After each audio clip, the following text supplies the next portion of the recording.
determined that basically, looking at all advantages and disadvantages, this was really the site that we wanted to move forward with. We've looked at some conceptual floor plans. This is the first lab. This is the first floor plan.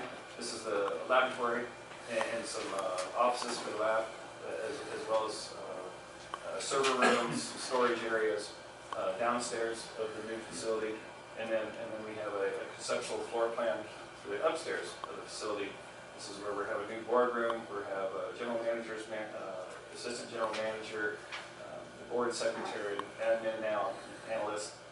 Obviously, we have a receptionist up there, and we also have an area for closed session conference for the board.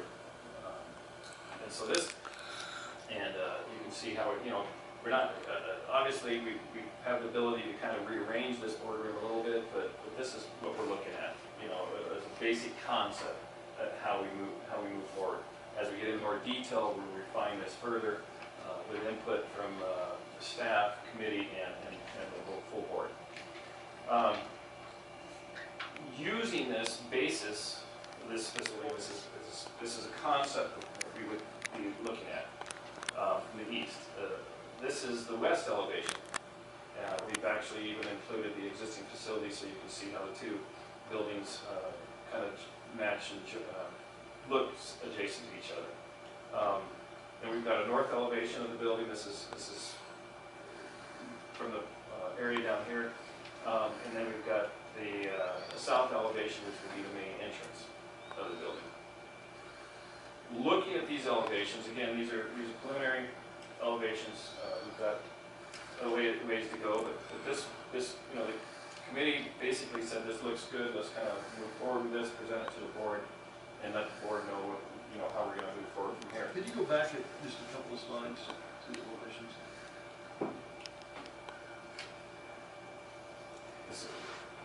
This is basically standing at the plant, looking back up at the new facility. And then what we've done from here, we took these elevations and we created a 3D model basically, and that's the next slides. Now we've kind of modeled everything to give you a little better appreciation for what this building might look like. The elevations, you can see some of the elevations, but the 3D model will give you a little better view. So this is a view from the existing parking lot. Then we're kind of rotate on around the building as we go around on the different slides. It gives you a little better, like I said, a little better appreciation of some of the details that go in the building. Again, we're very preliminary in what we're doing, but this is kind of, as we move forward, this is the basis for where we'll go as we move forward. Again, here's a good view of the new facility and the existing facility of what that will look like as we move on around the facility. Can you go back one slide, please?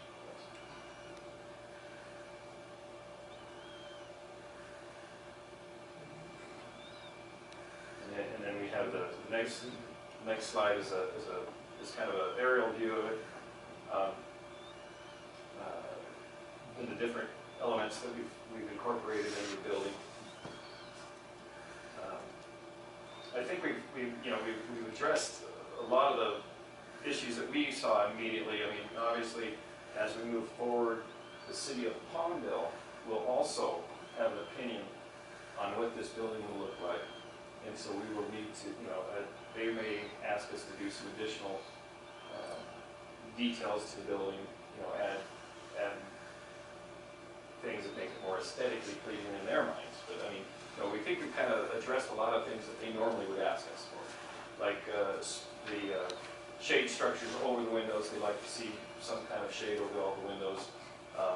What we're looking at is these would just be a metal structure.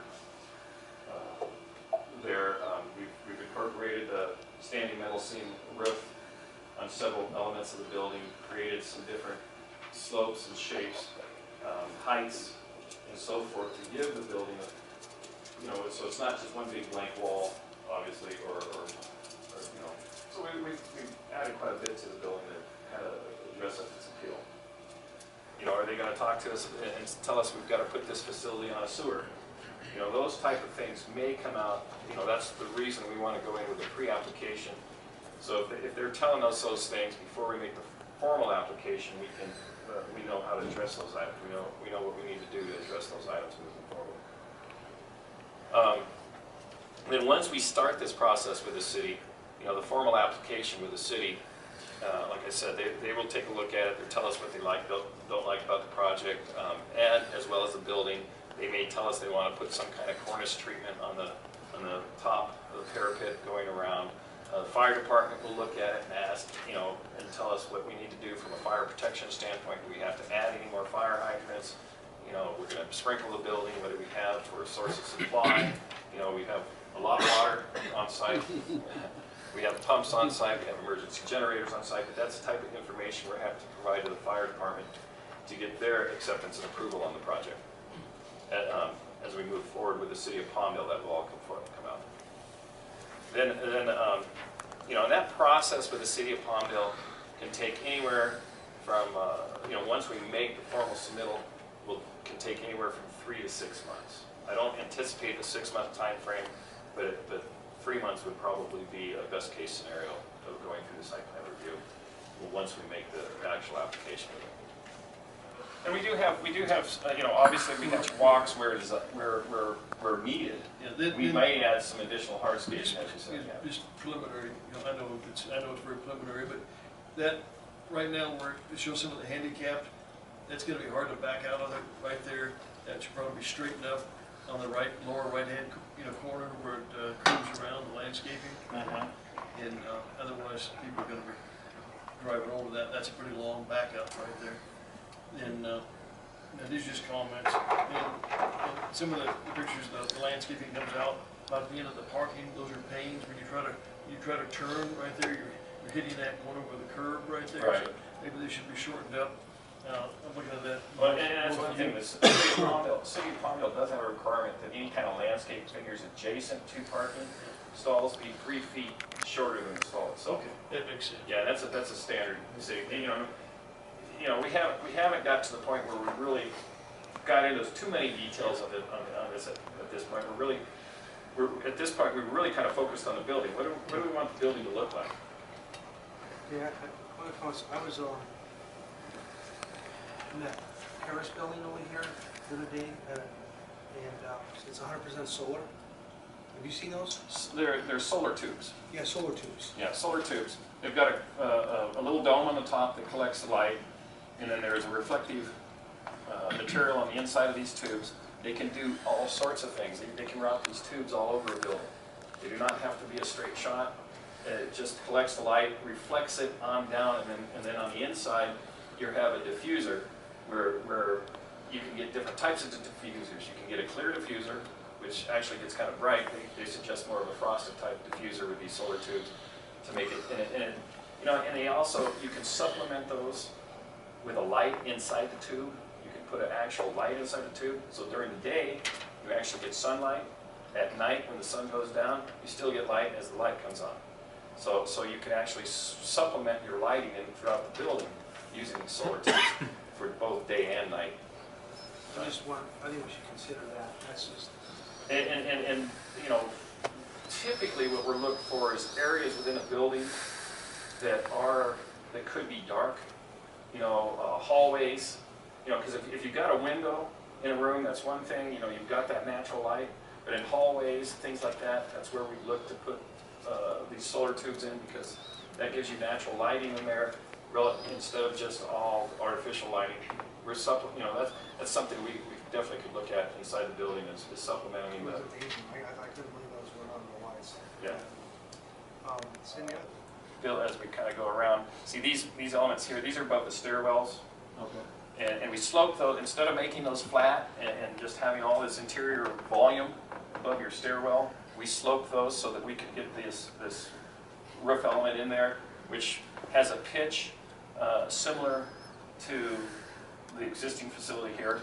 So that would kind of blend itself in.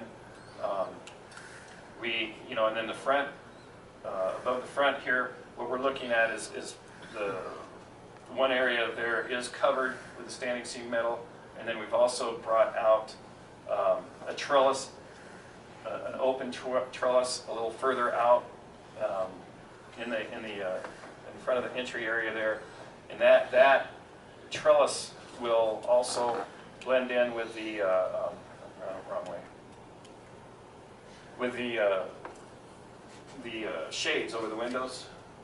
Will be, we'll probably do those out. We're anticipating we'd look at doing those out of structural tubing, and it'd be a shade, but it's really going to be an open shade. It's not a solid cover over the windows. It's just a. So we will take a good look at different lighting elements to incorporate in this building. Could you go to the last slide there? This is a pretty large, low slope roof. What's the composition? We probably would do a panelized roof system, which would be, insulation and we could do a number of things really with the roof. But offhand, I'm thinking it might be, foam. We might do a foam because it's got to be white. We have to do a white roof. It's called a cool roof. We might do foam up there, which is probably one of your better roofing materials. Yes. Just to be And an insulation, if it has an insulation value as well. But just needs to be something easily maintained. yeah, and see that's where the foam, they go down with a couple inches of foam and they put a polyurethane protective coating over the top. You can walk on it; it doesn't break down. It's last as it's basically, I don't know. John, do they consider those 40-year roofs or? Maybe some of these items may be a surprise, but once we can go in front of the development review committee, then they're going to sit down, they're going to ask for this or that, and at that point we can certainly get a lot better grasp, on what projects, if sewer's going to be required or anything major, things that could really be major, anything to do with the streets, the intersections like that. So.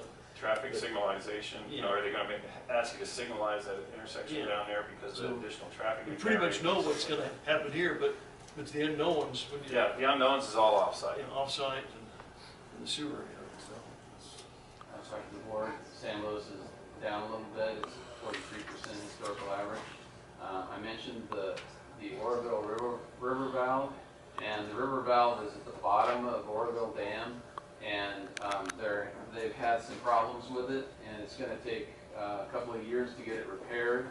And it's an example of how the project facilities are just wearing out, and we have less flexibility, and we cannot use the facilities as efficiently as we'd like.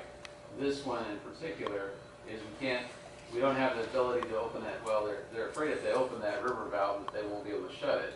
So they need to do some repairs. It's going to be a lengthy repair, but that means they have to keep the water level higher. Because before they had that insurance policy, they always said, if we get way down there, we can open that river valve. They don't have that insurance policy, which means they have to keep the reservoir a little higher. So it's kind of an example of how the project is wearing out, and we're kind of losing our flexibility to get the efficient use of the facility. This dig filled up since last time I talked. But again, San Luis is at 43% and Oroville is at 17%. I have heard that they're still predicting a weak La Nina or a La Nada, so it's La Nada, yeah. You have El Nino, you have La Nina, and you have La Nada, and they're looking at La Nada. So no real swings. They're talking about probably being a normal year.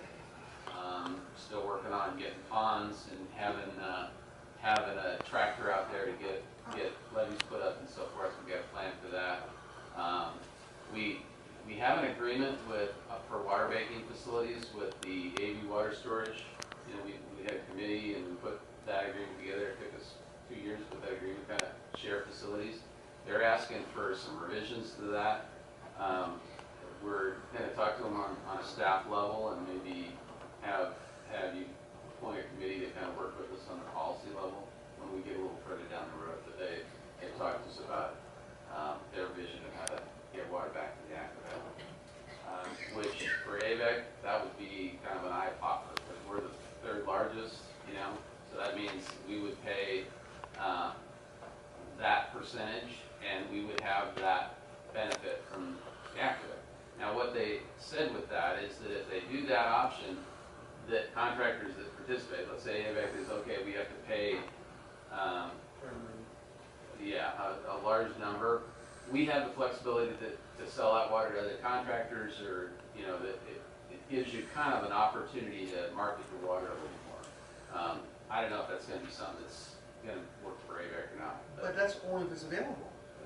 Okay, but, I mean, That's exactly right. yeah, so if they come with a court decision, we only get 55% of our water, Yeah. how are we gonna sell it? No, I think you're absolutely right. It's one of those things that it is. We had a conversation because I've been on this committee. We have a conversation next week to talk about this. Now, can you have the courage to get up there and say that one of the directors said that they'll support this, that we get a guaranteed sort of amount of water? I've already, I've already said that. At least in the contractor community. And one of the other options is the contractors can select a level of participation. They can say, okay, we might have a table A of 144,000, but maybe we just want to participate for 50,000 or something like that. We'll still be on the bus, but we won't be at the same level. And then maybe some kind of hybrid between these two. So we're having conversations about how to fund this, because honestly, it's going to be a harder sell for me to convince you to participate in this if they say, oh, AVEK, you're in for 144,000. I'm going to say, in fact, I just sent an email today. I said, my board is not really enthusiastic about this yet. I don't know if we're going to be in for a whole 144,000. So But if they said if they guarantee we're going to get 70%, 75% water no matter what, yeah. then we can start talking amongst ourselves. And